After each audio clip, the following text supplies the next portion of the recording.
Hey everyone, what's up? It's Pauline. Welcome back to my channel. Hi guys, how are you doing? Hope you're all having a great Friday. Let's get into some tea. Yes, Jeffree Star is in the drama once again because of a video that he posted yesterday. This video, my god, it was a video doing the SpongeBob collection review and everybody is complaining because of the editing.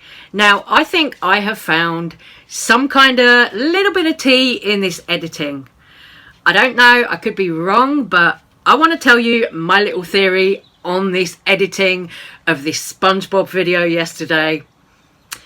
Everyone is complaining. I went through the comments underneath the Jeffree Star video. They're all saying that they miss Chris, Jeffree Star's old editor. They're all saying that this Camilla is not up to scratch. She needs a lot more practice, everything like this. There were some really kind of harsh comments about the edit of this latest video. I mean, I am definitely not one to talk about an edit. I'm still kind of learning with editing and stuff myself, so my videos, you're not going to get the best editing in the world over here. It's just me and my little iPhone 6 doing our best. But nevertheless, some of the comments, as I said, were quite harsh on Jeffree Star's latest video. It's amusing, you know, the video was really kind of chopped up. There were parts where his voice was overlapping, things like that. People really don't like it, girl. But I have a little bit of a conspiracy theory about this video, and you can all call me crazy, I really don't care. But there was a moment in the Jeffree Star video where the screen cut out and went completely black. My little conspiracy theory about this little snippet of the video is that it was definitely done on purpose. I think that this black square was shown on screen. I wanted to open them all. And by the way, did we like the primer? I think it made the foundation stick. It's nice. I'm actually shook by it. I'm like, work, ho. Okay. Now the Squidward one, bitch. What are we gonna use this for? No, makeup wise, Camilla, what are we? A few inches later. Now, Miss Sandy. My personal opinion, now you might all call me crazy, but my personal opinion with the screen going black, that little snippet, the screen going black in this Jeffree Star video, I think it was completely intentional, like a hidden message in a record. Yeah, I'm old. I remember that kind of thing. I know some of you guys watching probably might not remember that era, but you know, in my day you used to buy CDs and then there would be like a hidden track on the CD. And I think this black square shown in the middle of Jeffree Star's SpongeBob review was kind of like a subliminal message, a hidden message. I think it has another meaning. I think a lot of people have really missed the point where they're calling out the edit of the video, which, yes, it wasn't the best for Jeffree Star, for somebody who's got as many followers as Jeffree Star has. It wasn't the best edit quality-wise, but I think the black square shown in this video was to represent Black Lives Matter. Being as we're so close to the anniversary of George Floyd's death, I do think that this was a subliminal message. I think that's what it was, because I remember when the BLM protests happened just after George Floyd's death, Jeffree Star was on social media. He was on his IG stories calling it out. So I think this is Jeffree Star's way of trying to show his fans his political stance. Before Jeffree's video went live, he went out on Twitter saying, "Oh, I never want to put out anything that isn't perfect." 100 emoji. And then this happened. You know, this video has gone out and it's really not perfect. But as I said, I do think there was a hidden message in the video with that black square. Call me crazy. You know, you guys might all have a different opinion, but honestly, that was just something that I noticed in the video. And if I know Jeffree like I think I do, or think I know Jeffree like I think, if that makes sense, then this was very intentional. I mean, you know, it's a typical kind of Jeffree thing to do. Throw something in there to shock people, to surprise people, I guess, at least. That's my take on it. But also, not only that, Manny MUA uploaded a video yesterday because he re-released his Life's a Drag palette. Manny's video was really clickbaity with the title. It said, "Oh, it's time to say goodbye, fam." That is also a copycat of Jeffree Star's video where he went, "We're saying goodbye," when he was talking about the video that was saying goodbye to his photographer or videographer, Christian, and also his assistant, Maddie. And Manny's video was, "Oh, I'm saying goodbye to the old Life's a Drag palette." Manny! Copying Jeffree Star. Just like the other day when Nikita Dragon uploaded that "I got effed by a ghost" video that was a copy of Trisha Paytas' "I got effed by a ghost" video. I'm like, girl, what is going on? Some of these YouTubers have gone wild lately. It's mad. It's insane. I don't know what they're doing, but it's crazy. They're all copying each other. I'm like, what? I don't know. Anyway, I am wearing green today because Made by Mitchell had their bronzer launch. So I decided to use the, the Feet on the Ground palette. So if you like the colours on my eyes, I've done about 5 shades from this palette with that. And also I have used this one, the Made by Mitchell blush in Sweet Cheeks. But yeah, my God, I'm like Manny. That is shady Manny. And not only that, Manny MUA is in a lot of trouble right now because of the whole Ofra thing. Now, if you didn't watch my previous video on this, the Ofra kind of scandal that's going on where everyone is now calling for the cancellation of Ofra Cosmetics, it's because of this photo where Mr. Ofra is actually doing a hand gesture that's associated with white supremacists. Now, that is no joke. None at all. I've already done a whole video on that and I am planning to do another video on it too. So that will be up very soon. But it's really not looking good for Manny MUA right now. Manny has been silent about the whole James Charles situation, which brings me to my next point. Gabriel Zamora, he went on his Blunt Talk podcast with former drama channel Here for the Tea. Now, Gabriel, he was kind of defending James Charles. Now, this actually is really, really disgusting. I'm going to play you the clip. I had conversations with James behind the scenes as it was bubbling up, as the drama was coming up. I mean, even before, like, we had filmed a TikTok, like, and even like a YouTube video, like right as it was starting. So we were still like in communication. And when I had the conversation with my friend, I was like, he is not a pedophile. And I think that was the most important part to me. Are you proactively seeking children? Because that's fucked. Like, that's weird. And I'm so willing to call the cops on you. Like, if you're really like, because he's talked to me about guys that he's like hung out with, hooked up with, and like everyone's of age. Like, everyone like signs NDAs, like, not to put his business out there, but like they signed NDAs of like, don't come and hook up with me just to go and sell a story about me. You know? Right. Like, if I do anything illegal, like there's NDAs to where it's like, just don't talk about our encounter, especially if it's like a sexual encounter. You know, like a lot of celebrities have these things where they're like, they're just trying to protect that information. So I was like, okay, like, and he's shown me like guys from Tinder and like all these things. And I'm like, okay, like, yes, you like, he doesn't mind dating a guy who's like a year or two younger than him. I personally don't. I barely even care about my own age, to be quite honest. I think I have like an older mind in a way, and I also have daddy issues, so I like an older man. So I've always been like, why do you like guys like your age? Like, y'all are all scrawny. Like, they're in a specific look that I can totally understand that I'm not attracted to by any means, because I'm like, oh no, like, I just don't like how the TikTok boys look. That's just not my thing. That's for other people. So I'm like, please show me and tell me why I should believe you as opposed to what's going on the internet. And from what I saw and from what I heard, he is not proactively seeking children. I think, and I've had the conversation with him where how he handled when he found out their age was wrong. And I'm like, I can only keep my own advice because I've never been in that situation. Gabriel there, he's just kind of defending James Charles. But at this point, we have had far too many people come out about James Charles. We've had like 17 boys come out about James Charles. Some of them are as young as 14 years old. And for me, what we're not going to do is dismiss those 14-year-olds who came out about James Charles. James even went on his own platform and admitted to sexting some minors. You know, that's a federal crime, and honestly, that's not something that I'm going to just forgive James Charles for.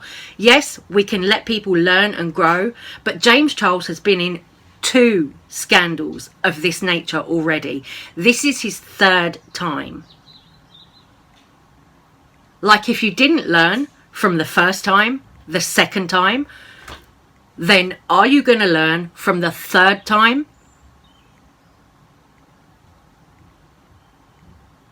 I'm sorry, but like, for me, this is a big deal. This isn't something to take lightly. And yeah, you know, Gabriel Zamora can be there trying to defend his friend, you know. But really? Trying to defend James's actions when James has been caught for this twice already. And as I said, this is now his 3rd go. This is James's 3rd rodeo of going after guys on TikTok, Instagram, Snapchat.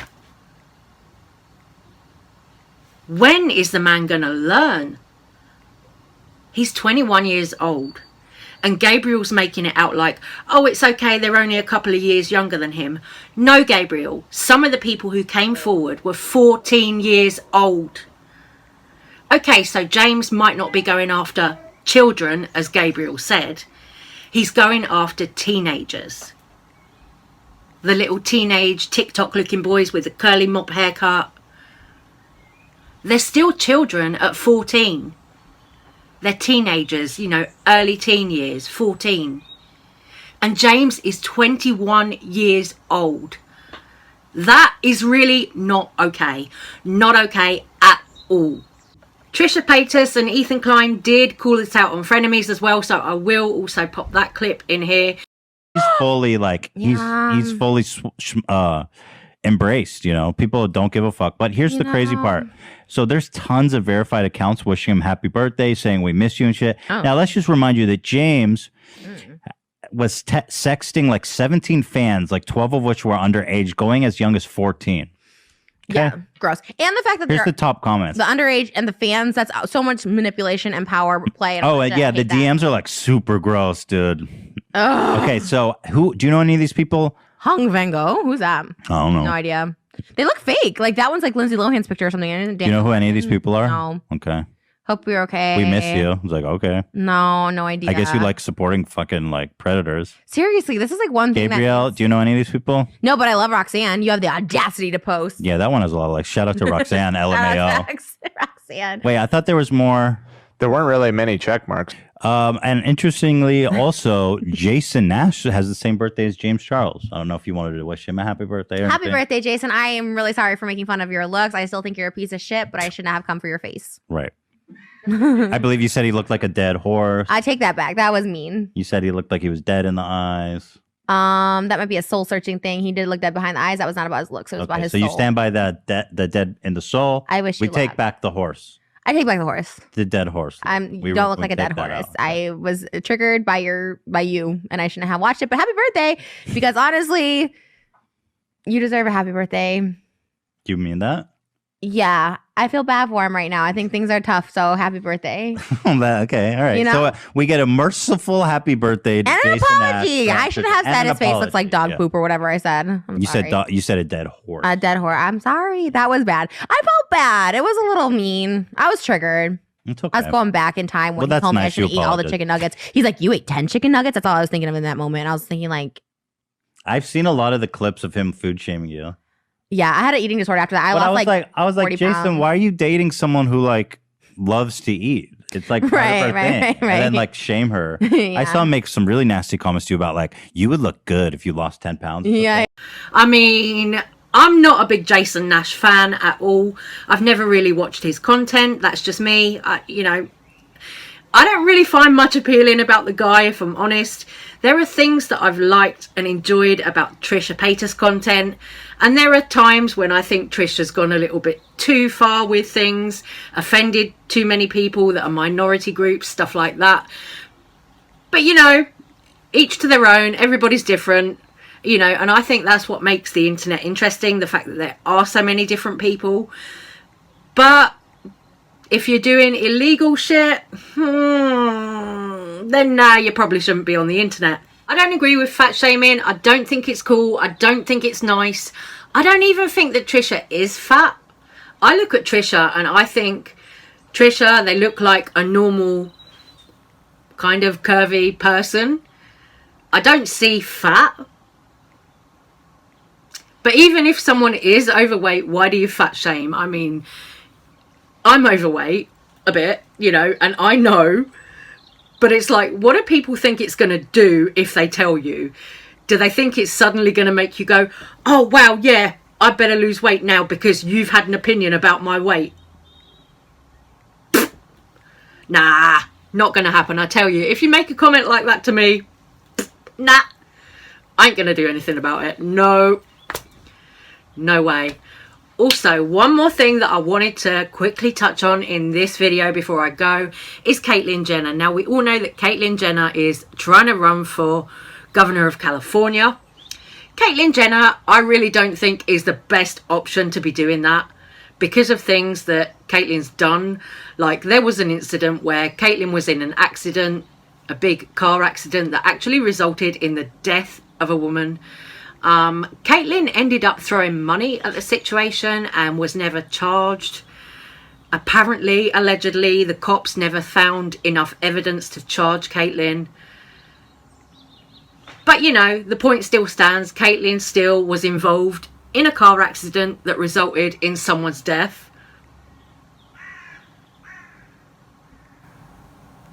Yeah. And then Jeffree Star on Twitter today quote tweeted a tweet from Bette Midler where Caitlyn Jenner had said, oh, you know, when I get elected governor, I'm going to cancel culture. I actually quote tweeted a tweet earlier myself that I found, which was Caitlyn Jenner saying that very same thing. When I get elected, I'm going to cancel culture. And directly underneath it, somebody had mentioned the car accident that she was in. I've actually talked about the car accident in another video that I did on Caitlyn Jenner a little while ago. So I'm not going to do that here. But facts are facts. Sorry, is what it is. Hollywood, where you can ram into someone's car and kill a passenger and just get away with it because you're rich and you can just throw your money at it. But yeah, I mean, wow, amazing that Bette Midler also called this out and said, oh, you know, you're not going to stop people from using Jeffree Star makeup. Hi. No, you're not going to stop me from using Jeffree Star makeup because, hey, I love it, right? It's what it is, you know. What's worse? Using this lipstick or rear-ending someone's car and killing a passenger inside? You tell me. What's worse, affecting the lives of transgender youth negatively, or me using this lip liner? I mean, come on now. We all know that Caitlyn Jenner is really not the right person to be elected governor of California. I hope she does not get elected at all. Really? Like, no, we do not want it, Caitlyn. Goodbye. You have been evicted from the Big Brother house. Pack your suitcase and leave. Anyway, my loves, I'm going to stop this video right here. I'm going to say take care, stay safe, stay well. Do let me know all your thoughts and opinions on all the drama going on at the moment with James Charles, Caitlyn Jenner, Jeffree Star, Gabriel Zamora, all of this stuff. As I said, I will be back with another video on the Oprah situation because that is huge and that is something that I want to talk about again because there is more stuff coming out about it. So I'll see you soon. Thank you for watching. If you've recently subscribed to my channel, I also want to say thank you because that's really nice, and I just want you guys to know that I do actually appreciate it when people do take the time to subscribe to little old me. So thank you guys so much. I love you, and I will see you on the next one. Bye guys.